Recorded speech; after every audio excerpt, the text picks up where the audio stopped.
Okay, ಇವತ್ತು solve ಮಾಡ್ತಿರೋ question land surveyor ಏನ್ ಭೂಮಾಪಕರು ಅಂತ ಕರೀತಾರೆ ಆ ಎಕ್ಸಾಮಿನೇಷನ್ ಕೇಳಿರೋ ಕ್ವಶನ್ ಇದು. ಇಲ್ಲಿ ಈ ರೀತಿ ಕ್ವಶನ್ ಕೇಳಿದಾರೆ ಅಷ್ಟೇ. ಇನ್ ದ ಗಿವನ್ ಫಿಗರ್ ಅಂತ ಈ ಫಿಗರ್ ಕೊಟ್ಟಿದ್ದಾರೆ.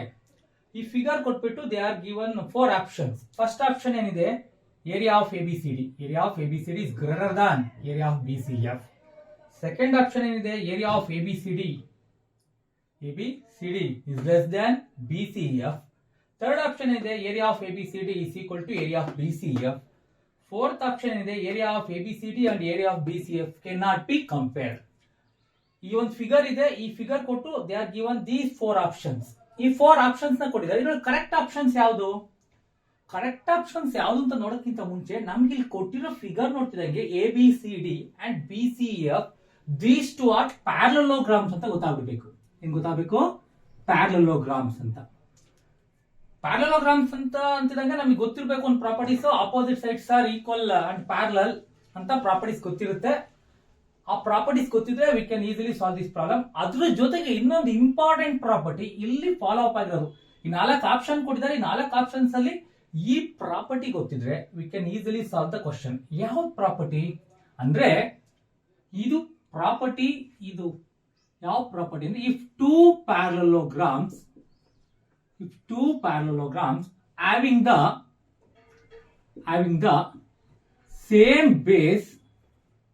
the same base and between the same parallels have equal in area. What is that meaning? ಎರಡು ಪ್ಯಾರಲೋಗ್ರಾಮ್ಗೆ ಸೇಮ್ ಬೇಸ್ ಇದ್ದು, ಬೇಸ್ ಸೇಮ್ ಇದ್ದು, ಮತ್ತೆ ಬಿಟ್ವೀನ್ ದ ಸೇಮ್ ಪ್ಯಾರಲ್ಸ್, ಎರಡು ಸೇಮ್ ಪ್ಯಾರಲ್ಸ್ ಮಧ್ಯೆ ಇತ್ತು ಅಂದ್ರೆ those two ಪ್ಯಾರಲೋಗ್ರಾಮ್ಸ್ area is always equal. ಅವೆರಡು parallelogram area equal ಇರುತ್ತೆ ಅಂತ. ಇಲ್ಲಿ ನೋಡ್ಕೊಳ್ಳಿ, here we have ABCD is a parallelogram. ABCD ಒಂದು ಪ್ಯಾರಲೋಗ್ರಾಮ್ ಇದೆ. ಇದಕ್ಕೆ ಬೇಸ್ ನಾವು BC ಇಂದ ತಗೊಂತೀವಿ. ಇನ್ನೊಂದು ಪ್ಯಾರಲೋಗ್ರಾಮ್ ಇದೆ BCEF. ಇದಕ್ಕೂ ಕೂಡ ಸೇಮ್ ಬೇಸ್ ಇದೆ ನೋಡಿ. ABCD and BCEF, these two parallelograms having the same base as BC. ಇವೆರಡೂ ಪ್ಯಾರಲೋಗ್ರಾಮ್ಗೆ BC ಅನ್ನೋದು ಸೇಮ್ ಬೇಸ್ ಆಗಿದೆ. And also in between the same parallels ನೋಡಿ, ಇವೆರಡು ಲೈನ್ ಪ್ಯಾರಲಲ್ ಇರುತ್ತೆ. ನಮಗೆ ಗೊತ್ತು ಪ್ಯಾರಲೋಗ್ರಾಮ್ ಅಲ್ಲಿ ಅಪೋಸಿಟ್ ಸೈಡ್ ಪ್ಯಾರಲಲ್ ಇರುತ್ತೆ ಅಂತ. ಇವೆರಡು ಒಂದೇ ನೋಡಿ, ADEF they are lying in the same point, ಅಂದ್ರೆ ಕೊಲಿನಿಯರ್ ಪಾಯಿಂಟ್ಸ್ ಅಂತ ಹೇಳ್ತೀವಿ. ಎಲ್ಲ ಸೇಮ್ ಸ್ಟ್ರೈಟ್ ಲೈನ್ ಅಲ್ಲಿ 4 ಪಾಯಿಂಟ್ ಇರುತ್ತೆ, ಕೊಲಿನಿಯರ್ ಪಾಯಿಂಟ್ಸ್ ಆಗಿದೆ. ಹಾಗಾದ್ರೆ ಈ ಲೈನ್ ಪ್ಯಾರಲಲ್ ಇರುತ್ತೆ. ಹಂಗಿದ್ದ ಸಂದರ್ಭದಲ್ಲಿ these two parallelograms having the equal area.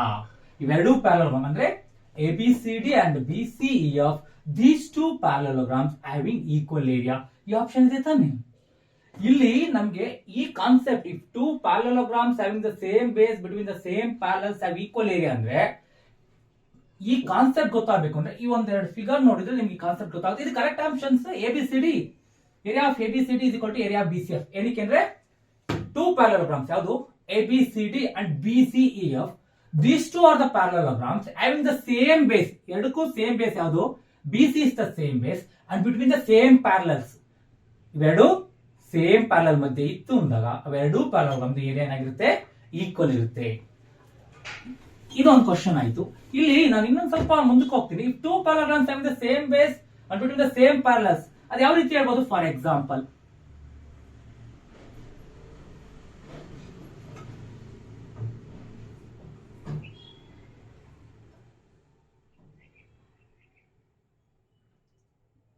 Sir ಇಲ್ಲಿ ಟೂ ಪ್ಯಾರಲೋಗ್ರಾಮ್ಸ್ ಇದೆ, PQRS TU ನೋಡಿ, PQRS STUR.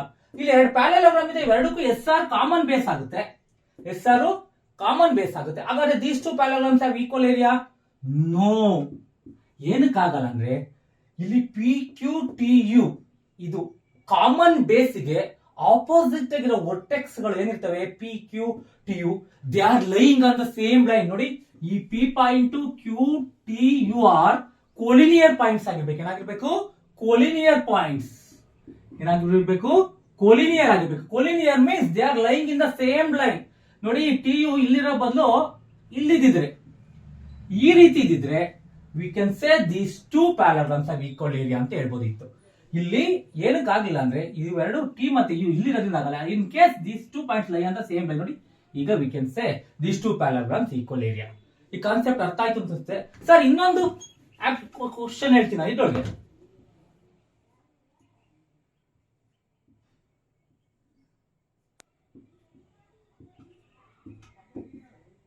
ಸರ್ ಇಲ್ಲೇ ಎರಡು ಪ್ಯಾರಲೋಗ್ರಾಮ್ ಇದೆ, ಎ ಬಿ ಸಿ ಡಿ ಒಂದಿದೆ, ಬಿ ಸಿ ಎಫ್ ಇದೆ. ನೋಡಿ ಸೇಮ್ ಪ್ಯಾರಲಲ್ ಸರ್. ನೋಡಿ ಸರ್ ನೀವೆಲ್ಲ ಡಿ ಸಿ ಇ ಮತ್ತೆ ಇವು ಎ ಬಿ ಪ್ಯಾರಲಲ್ ಆಗಿದೆ, ಎ ಬಿ ಎಫ್ ಪ್ಯಾರಲಲ್ ಆಗಿದೆ. ಇವು ಆಗುತ್ತಾ? ಇಲ್ಲಿ ಪ್ಯಾರಲಲ್ಸ್ ಮತ್ತೆ ಇದಾವೆ ಪ್ಯಾರಲಲ್, ಬಟ್ ಸೇಮ್ ಬೇಸ್ ಅಲ್ಲಿ ಇಲ್ಲ. ನೋಡಿ ಈ ಎ ಬಿ ಸಿ ಡಿಗೆ ಎ ಬಿ ಬೇಸ್ ಆಗುತ್ತೆ, ಬಿ ಸಿ ಎಫ್ ಗೆ ಬಿ ಎಫ್ ಬೇಸ್ ಆಗುತ್ತೆ. ಅದಕ್ಕೆ ಹೇಳ್ತಿದೀವಿ. ನಾನು ಹೇಳ್ತಿರೋದೇನಂದ್ರೆ if two parallelograms having the same base and between the same parallels have equal in area, must and should same base ಇರಬೇಕು and between the same parallels. ಇದಕ್ಕೆ example ಬೇರೆ change ಮಾಡ್ಕೊಳ್ತೀವಿ ಅಂದ್ರೆ ಈಗ ನೋಡಿ ಎ ಬಿ ಸೇಮ್ ಬೇಸ್ ಇದೆ, will draw like that A B E F. ನೋಡಿ ಈಗ ಎ ಬಿ ಸಿ ಡಿ ಒಂದು ಪ್ಯಾರಲೋಗ್ರಾಮ್, ಮತ್ತೆ ಇನ್ನೊಂದು ಎ ಬಿ ಎಫ್ ಪಿ. ಈಗ ನೋಡಿ ಕಾಮನ್ ಬೇಸ್ ಎ ಬಿ ಇದೆ, ಎ ಬಿಗೆ ಆಪೋಸಿಟ್ ಆಗಿರೋ ಎಲ್ಲ ವರ್ಟೆಕ್ಸ್ ಒಂದ್ same line, it means collinear ಆಗಿದೆ. ಹಿಂಗಿದ್ದಾಗ ಈಕ್ವಲ್ ಏರಿಯಾ ಅಂತ ಹೇಳ್ತೀವಿ. ಈ ಕಾನ್ಸೆಪ್ಟ್ ಗೊತ್ತಿದ್ರೆ ಮಾತ್ರ we can solve this problem, otherwise ಆಗಲ್ಲ. ಅದಕ್ಕೆ ಹೇಳ್ತಿರೋದು concept wise you have to learn mathematics. Concept ಗಳು ಬರ್ಬೇಕು ಅಂದ್ರೆ ಲೆಸನ್ ನೋಡಿರ್ಬೇಕು ನಾವು. ಈಗ ನೆಕ್ಸ್ಟ್ ಕ್ವಶನ್, ಇನ್ನೊಂದು ಕ್ವಶನ್ ಇದೆ. ಈ ಕ್ವಶನ್ ಏನಿದೆ ಅಂದ್ರೆ ತುಂಬಾ easy question. They are giving ಒಂದು ರೆಕ್ಟಾಂಗಲ್.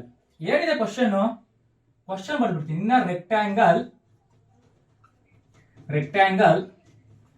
ಮ್ಯಾಥ್ MATH ಅಂತ ಕೊಟ್ಟಿದ್ದಾರೆ, ಮ್ಯಾಥ್ ಅಂತ ಹೇಳ್ತೀನಿ. MATH BG is equal to 9 units, HM is equal to 12 units, HT is equal to 30 units.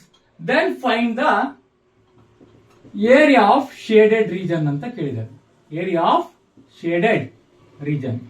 ಇಲ್ಲಿ ಒಂದು ಎಂ ಎ ಟಿ ಎಚ್ ಅನ್ನೋದು ಒಂದು ರೆಕ್ಟಾಂಗಲ್ ಇದೆ. ಅದಾದ್ಮೇಲೆ ಒಂದು ಟ್ರಯಾಂಗಲ್ ಒಂದು ಲೈಕ್ ದಟ್. ಇದೊಂದು ಪರ್ಪೆಂಡಿಕ್ಯುಲರ್ ಕೊಟ್ಟಿದ್ದಾರೆ. ಯಾವುದು? ಬಿ ಜಿ ಅನ್ನೋದು perpendicular. Here they are this one what I mentioned here, this will be the shaded region. ಇಲ್ಲಿ ನೋಡಿ ಇದು ಶೇಡೆಡ್ ರೀಜನ್ ಇದೆ. ಇಲ್ಲಿ ಏನೇನು ಕೊಟ್ಟಿದ್ದಾರೆ? ದೇ ಆರ್ ಗಿವನ್ BG ಅಂದ್ರೆ ಪರ್ಪೆಂಡಿಕ್ಯುಲರ್ ರೈಟ್ ಕೊಟ್ಟಿದ್ದಾರೆ. ಪರ್ಪೆಂಡಿಕ್ಯುಲರ್ ರೈಟ್ ಬಂದ್ಬಿಟ್ಟು 9 units and also they are given. ಇಲ್ಲಿ ನಾವು ಶೇಡೆಡ್ ರೀಜನ್ ಕಂಡಿಡಿಯಕ್ಕೆ ಕೇಳಿದ್ದಾರೆ. ಫಸ್ಟ್ ಗೊತ್ತಿರೋ ಪ್ರಾಪರ್ಟಿ ಮೆನ್ಷನ್ ಮಾಡ್ಕೊಂಡ್ವಿ. BG 9 ಯೂನಿಟ್ಸ್, HM ಎಷ್ಟು 12 units, then after HT 30 units. ಇಲ್ಲಿ according to the given quantities here we have to find out shaded region. Shaded region ಅಂದ್ರೆ ನಮ್ಗೆ ಇಲ್ಲೊಂದು MATH ಅನ್ನೋದು ಒಂದು ರೆಕ್ಟಾಂಗಲ್ ಅಲ್ಲಿ ಪೂರ್ತಿ ಕಂಪ್ಲೀಟ್ ರೆಕ್ಟಾಂಗಲ್ ಶೇಡ್ ಆಗಿಲ್ಲ.